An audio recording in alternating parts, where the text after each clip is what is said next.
दिल्ली के अंदर किस तरीके से दंगे करवाए गए और आम आदमी पार्टी के पार्षद और उनके विधायकों की संलिप्तता इस पूरे षड्यंत्र में सामने आई थी। स्वाभाविक रूप से जो अपने गुरु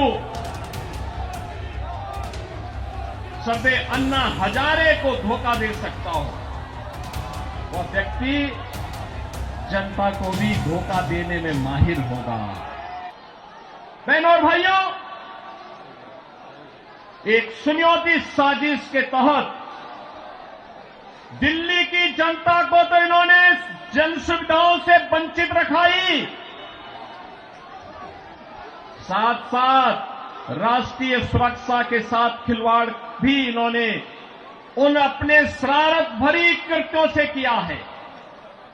आपने देखा होगा 2020 में दिल्ली के अंदर किस तरीके से दंगे करवाए गए और आम आदमी पार्टी के पार्षद और उनके विधायकों की संलिप्तता इस पूरे षड्यंत्र में सामने आई थी।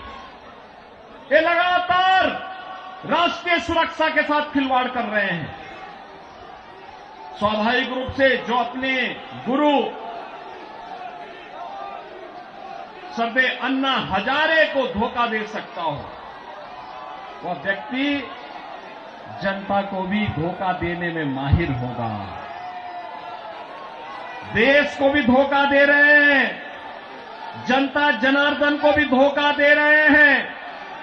लगातार अपने वक्तव्यों के माध्यम से ऐसे ऐसे वक्तव्य जारी कर रहे हैं जिसमें अब मैं विश्वास के साथ कह सकता हूं कि दिल्ली की जनता आने वाली नहीं है, और मैं यही अनुरोध करने के लिए आया हूं। बहनों और भाइयों, मैं आपको एक बात और कहना चाहता हूं। मैं आपसे एक बात और कहना चाहता हूं। जो यहां पर आम आदमी पार्टी की सरकार और आम आदमी पार्टी जो लगातार कह रही है, ये लगातार एक बात को कह रही है कि इन्होंने यहां पर बिजली दी है। बहनों और भाइयों, एनडीएमसी का क्षेत्र जहां बिजली मिलती है 24 घंटे, वह गृह मंत्रालय और शहरी विकास मंत्रालय भारत सरकार के अंतर्गत आता है। शेष दिल्ली में पावर कट देश के किसी भी बड़े महानगर से, किसी भी नगर से ज्यादा पावर कट है। मैं कह सकता हूं उत्तर प्रदेश की आबादी 25 करोड़ की है। हर जिला मुख्यालय को 24 घंटे की बिजली आज के दिन पर हम दे रहे हैं, और बिजली का पर यूनिट दाम उत्तर प्रदेश में एक सामान्य उपभोक्ता के लिए अगर है तो यह 3 से 3.5 रुपए है, इससे ज्यादा नहीं है। दिल्ली में यही 9 से लेके 10 रुपया है, यानी उत्तर प्रदेश से 3 गुना पैसा लेते हैं, लेकिन 24 घंटे बिजली यहां पर नहीं दे पा रहे हैं। बहनों और भाइयों, मैं केवल आपसे एक बात कहना चाहता हूं।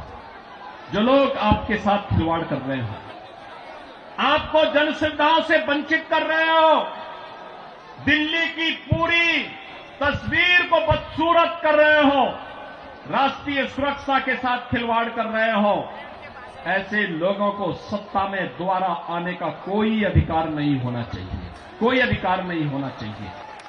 आज आपके सामने भारतीय जनता पार्टी की डबल इंजन की सरकारें आपके पास काम करती हुई अगल बगल के राज्यों में नजर आ रही है। उत्तर प्रदेश है, हरियाणा है, राजस्थान है, मध्य प्रदेश है, छत्तीसगढ़ है। इन सभी राज्यों में जाकर के देखो। मैं कल एक न्यूज पढ़ रहा था कि पंजाब की कुछ बहनें आम आदमी पार्टी के कार्यालय का घेराव की हैं, अरविंद केजरीवाल के घर का घेराव की हैं, और ये इस बात को लेके कहे हैं कि जो वायदा किया था इन्होंने पंजाब में सरकार बनाने के पहले कि 1000 रुपया हर महिला को देंगे, ये दिया ही नहीं, और वे महिलाएं इसलिए घेराव करने के लिए आई थी। आज दिल्ली की आर्थिक स्थिति इतनी बदहाल कर चुके हैं कि उनको भी कई महीनों का नहीं मिला, और जब वहां से हो हल्ला शुरू हुआ तो इन्होंने उसको डाइल्यूट करने के लिए कहा कि हम पुजारियों को भी देंगे। बहनों और भाइयों, मैं पूछना चाहता हूं अरविंद केजरीवाल जी से और उनकी पूरी टीम से, क्या किसी मंदिर के सुंदरीकरण की कार्य योजना को उन्होंने कभी आगे बढ़ाया?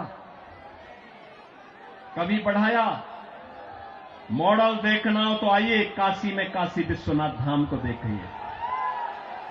मॉडल देखना हो अयोध्या में श्री राम जन्मभूमि पर भगवान राम के भव्य मंदिर के मॉडल को देखो। मॉडल देखना हो तो प्रयागराज में आइए। प्रयागराज में महाकुंभ के आयोजन स्थल को देखो। आस्था का सम्मान ऐसे होता है। 1000 से अधिक ऐसे विरासत से जुड़े हुए धार्मिक और आध्यात्मिक स्थलों के पुनरुद्धार और सुंदरीकरण का कार्य के लिए उत्तर प्रदेश के अंदर चल रहा है या पूरा हो चुका है। बहनों और भाइयों, यहां पर आम आदमी पार्टी आपकी भावनाओं के साथ खिलवाड़ कर रही है, लेकिन वे भत्ता देने की बात और मानदेय देने की बात करते समय भूल गए कि उन्होंने बौद्ध मठों से जुड़े हुए भंतों को छोड़ दिया है।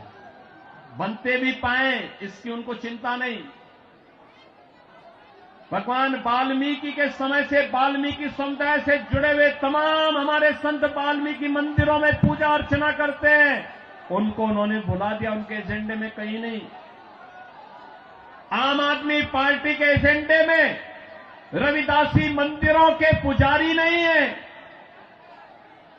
यानी आज भी इनकी तुष्टीकरण की जो पॉलिसी चली आ रही है, बांटो और राज करो की पॉलिसी चली आ रही है, वह अभी भी मानदेय और सरकारी पैसे से उस मानदेय या भत्ता देने में भी उसमें ये लोग परहेज नहीं कर पा रहे हैं। और इसीलिए तो मैं आप सबसे कहना चाहूंगा कि बहनों और भाइयों, आज प्रधानमंत्री मोदी जी के नेतृत्व में हम एक नए भारत का दर्शन कर रहे हैं। एक नया भारत। अगर हमें काशी में काशी विश्वनाथ का दर्शन कराता है तो उत्तराखंड में केदारपुरी में भगवान केदारेश्वर का भी भव्य मंदिर का पुनरुद्धार का कार्य वहां चल रहा है। मध्य प्रदेश में महाकाल का महालोक है, तो उत्तर प्रदेश के विंध्यवासिनी में मां विंध्यवासिनी का धाम भी एक नए कॉरिडोर के रूप में विकसित हुआ है। अयोध्या में 500 वर्षों के बाद फिर से रामलला विराजमान हो गए हैं। और इस अवसर पर मैं आप सबसे अपील करना चाहूंगा, यह समय है, जैसे उत्तर प्रदेश डबल इंजन सरकार का लाभ प्राप्त कर रहा है, एक साथ एक स्वर में सभी सरकारें मिल करके विकास को ध्यान में रख करके, युवाओं के भविष्य को ध्यान में रख करके, अन्नदाता किसानों के भविष्य को ध्यान में रख करके, बहन और बेटियों की सुरक्षा को ध्यान में रख करके, व्यापारियों की सुरक्षा को ध्यान में रख करके अपना कार्य कर रही है। ऐसे ही दिल्ली के अंदर भी भारतीय जनता पार्टी नेतृत्व की डबल इंजन सरकार आनी चाहिए, और डबल इंजन सरकार की शुरुआत आपने कर ली है। आपने कर ली है। याद करिए, जब से अरविंद केजरीवाल और उनके मंत्रियों को भ्रष्टाचार के मामले में जेल में बंद किया गया था, जेल से जमानत पे छूटने के बाद इन्होंने कहा था कि जनता जनार्दन फैसला करेगी। अरे जनता जनार्दन ने तो लोकसभा चुनाव में फैसला कर दिया है। दिल्ली में 100% रिजल्ट प्रधानमंत्री मोदी जी के साथ रहा। चंदौलिया जी को आपने यहां से अपना सांसद चुन करके भेजा, देश की संसद में भेजा है। तो जनता जनार्दन तो अपना फैसला कर ही चुकी है।